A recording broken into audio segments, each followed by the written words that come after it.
Me da mucho gusto recibir a Francisco Burgoa, es abogado constitucionalista y profesor de la Facultad de Derecho de la Universidad Nacional Autónoma de México, de la UNAM. Abogado, ¿cómo está? Buenas noches, bienvenido y gracias por aceptar la entrevista. Al contrario, Fernando, muy buenas noches y un saludo a ti y a tu audiencia. Qué amable, qué amable. Abogado, importante decirlo, a ver, arranquemos si le parece con esta primerita, la que estrena, ¿no? La que es administrada por el ministro Pérez Dayán, es la del Instituto Nacional Electoral. Hablan de que se trastocan los artículos primero, 6, 7, 35, 41 y 134 de la Constitución. Esto tiene que ver, por supuesto, con las leyes general de comunicación social y general de responsabilidades administrativas. Desde su perspectiva, como abogado constitucionalista, ¿este argumento del INE tiene el sustento? Sí, sí tiene el sustento. Por una parte, el INE tiene la legitimación de poder presentar esta controversia constitucional. Lo hizo el ministro Alberto Pérez Dayán, que es el ministro ponente de la Suprema Corte, ya la admitió a trámite y también es importante decirlo y recordarlo que ya suspendió que este decreto que implica las reformas a estas dos leyes, la Ley General de Comunicación Social y la Ley de Responsabilidades Administrativas, no vayan a entrar en vigor, porque efectivamente están cuestionando la constitucionalidad de artículos muy puntuales de la Ley Fundamental de México, en esos que ya comentabas, el primero, sexto, séptimo, 35, 134 de la Constitución. Y en mi opinión, sí hay elementos jurídicos para que la Suprema Corte pudiera declarar la invalidez, porque una ley no puede ir más allá de lo que dice la Constitución. Y si hablando, por ejemplo, de la participación que pueden tener los servidores públicos durante los procesos electorales en términos de propaganda gubernamental, ellos tienen el deber únicamente de llevar a cabo propaganda 100% que sea institucional. No tienen que estar emitiendo ninguna opinión en favor o en contra de algún partido político o candidato. Y esta reforma, que es esta primera parte del Plan B, que se aprobó y se publicó en el Diario Oficial de la Federación a finales de diciembre del año pasado, sí está implicando la posibilidad de que los servidores públicos puedan emitir opiniones. Y si un servidor público en el ejercicio de su cargo emite opiniones, puede estar afectando un principio importante en todo proceso electoral, como es la equidad y la imparcialidad, porque las opiniones tienen que ser ajenas, las opiniones de los servidores públicos tienen que ser ajenas a los procesos electorales. De ahí que, en mi opinión, sí hay varios elementos para que la Corte pudiera declarar la invalidez de estos dos leyes que tienen que ver con la de comunicación social y con la de responsabilidades administrativas. Y hay antecedente ya, por supuesto, de esto que nos mencionaba el abogado Burgoa, y es el mismo presidente Andrés Manuel López Obrador, a quien se le llamó la atención en repetidas ocasiones con las elecciones de medio término, en donde, pues, en repetidas ocasiones, en el estrado presidencial, en la mañanera, hacía proselitismo, hacía campaña por los candidatos, precisamente influyendo en la decisión del electorado. Esto fue un tema también de controversia entre el INE y el Ejecutivo. Ahora, no necesariamente, estamos hablando de la primera parte, ya lo decía bien usted, abogado. Esto no necesariamente quiere decir que todo el plan B de Andrés Manuel López Obrador no vaya a pasar en el caso de que esta parte, esta controversia constitucional del INE tenga cabida y sea resuelto a favor del mismo INE, ¿no? Esto no quiere decir que ahí frene. Hay otras partes del plan B que, sin embargo, pueden encontrar el espacio dentro de la Constitución, o necesariamente se empieza a desarmar, vamos a decirlo, de forma encadenada. Yo considero que se puede desarmar de forma encadenada, como lo comenta usted, Fernando, porque todo es parte de una misma reforma integral que se quiere llevar a cabo al sistema electoral mexicano.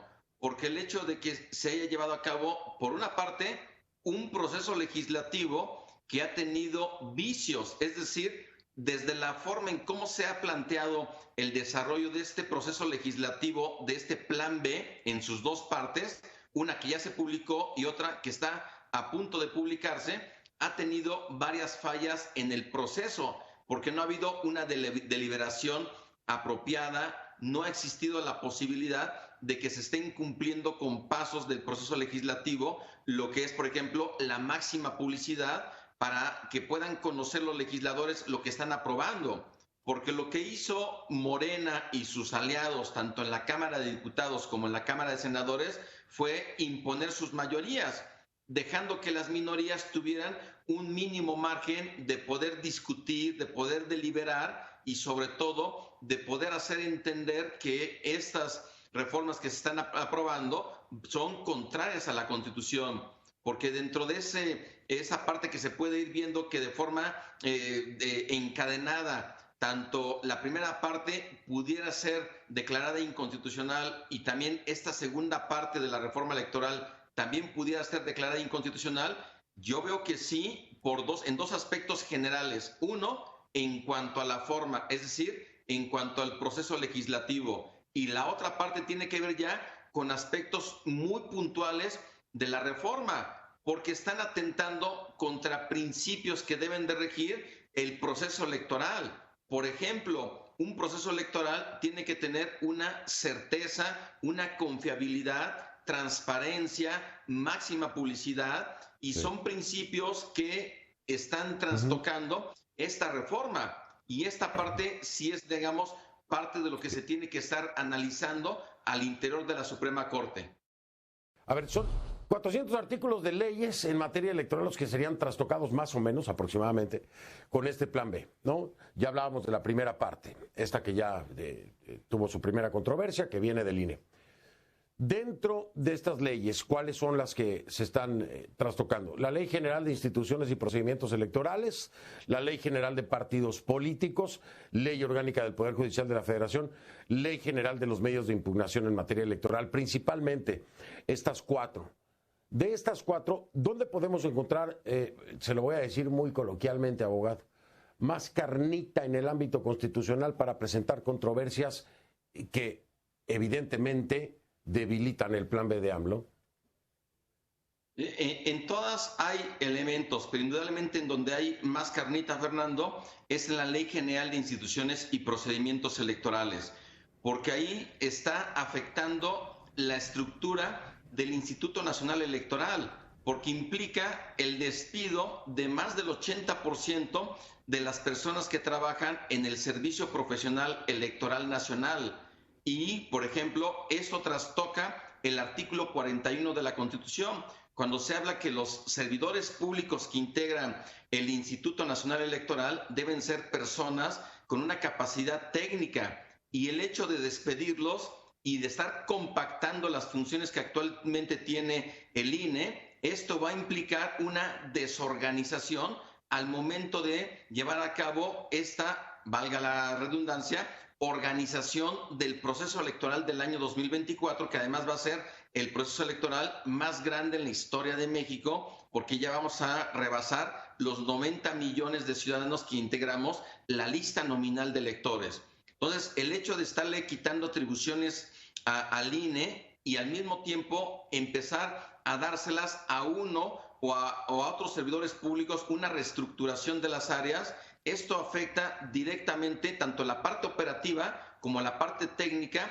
del Instituto Nacional Electoral. Y el hecho de que también se le están dando, por ejemplo, atribuciones a la Secretaría de Relaciones Exteriores para que en el caso de los mexicanos que se encuentran en el exterior, sea la Secretaría de Relaciones Exteriores a través de consulados y embajadas que pueda estar llevando a cabo una lista nominal con el propósito de que puedan emitir su voto. Y esas son facultades estrictamente que le corresponden al INE. Y de lo contrario, de permitir que se lleven a cabo esta vigencia de estas reformas, se está atentando contra la autonomía e independencia del Instituto Nacional Electoral. Además, en el país, por ejemplo, Fernando, hay 300 juntas distritales, es decir, el país está organizado en oficinas que a su vez se van a encargar de todo lo que implica la credencialización y la verificación del padrón electoral y estar de alguna forma despidiendo a personas que en cada una de esas oficinas hay 5 personas y dejárselas solamente a una persona, esto va a implicar una sobrecarga de trabajo que se empieza a perder esta confiabilidad porque inclusive el mismo gobierno va a estar prestando algunas de sus instalaciones para que se puedan estar instalando módulos. Y toda esta parte va a ser un caos al momento de que se quiera estar determinando en dónde se van a estar estableciendo las mesas de casilla en función de los ciudadanos que se encuentran viviendo alrededor de las mesas de casilla. La capacitación que deben de tener los funcionarios de casilla para las jornadas electorales es parte de lo que va a ser un caos, Fernando. Y esta parte, que inclusive ahorita ya la comentaba Rey, ahí en previos comentarios sobre este tema del plan B, una parte importante es hasta dónde están los límites de tiempo para resolver todas estas acciones de inconstitucionalidad, controversias o impugnaciones que se presenten, porque la Suprema Corte no puede decir que tiene todo el tiempo del mundo para poder estar resolviendo cuando ella quiera. Hay un plazo muy específico que establece la Constitución en donde indica que las reformas a las leyes federales y locales en materia electoral tienen que estar totalmente aprobadas y publicadas a más tardar 90 días antes de que inicie el proceso electoral. Y el proceso electoral en México va a iniciar el 2 de septiembre, de tal forma que cualquier modificación tiene que estar hecha a más tardar el 1 de junio. Es decir, considerando que estamos a 1 de marzo, la Suprema Corte tiene 3 meses para poder resolver y definir cuáles van a ser las leyes que van a ser declaradas inconstitucionales, cuáles van a prevalecer, pero esto implica un caos desde el punto de vista jurídico porque el árbitro electoral, el Instituto Electoral Nacional, así como los institutos electorales locales, necesitan tener certeza en cuanto a las funciones, organización y personal que deben de tener para que lleven a cabo esta organización del proceso electoral del año 2024. Lo ha explicado, y perdón, tal vez no me está viendo usted, pero de pronto así esta media sonrisa, esta mueca de sonrisa, porque lo ha explicado clarísimamente el abogado Francisco Burgoa. Esos son los grandes riesgos. Imagínense padrón electoral trastocado, que sea Relaciones Exteriores la que reciba y canalice y todo el voto de los mexicanos en el extranjero, la manipulación que puede haber ahí, un padrón electoral que no esté actualizado, pero que además oficinas gubernamentales sean utilizadas para temas electorales. Es gravísimo, hombre, es el gobierno metiendo las manos de lleno así para amasar votos y es una cosa espantosa.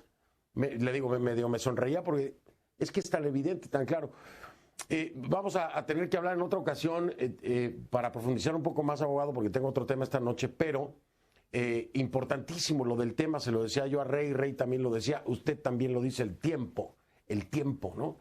Ahora, el desastre, y eso es para el próximo programa si me acepta la invitación, el desastre en el que se puede entrar en el proceso electoral todavía está latente, porque no necesariamente va a pasar todo, pero no necesariamente van a eliminar todo. Y el desastre que se puede hacer de este Frankenstein que ha presentado Andrés Manuel López Obrador para las elecciones, entrando el proceso electoral, vaya, es inimaginable. Hay escenarios terroríficos ahí. Lo platicamos, ¿le parece, abogado Burgoa, la semana que entra? ¿Me acepta la entrevista? Sí. Por supuesto que sí, Fernando. Yo estoy atento y va a haber muchos temas que se van a ir acumulando en estos días. Ya lo creo, estoy muy pendiente, créamelo. Muchísimas gracias, abogado, le mando un abrazo. Abrazo de regreso, Fernando. Es Francisco Burgoa, abogado constitucionalista y profesor de la Facultad de Derecho de la UNAM.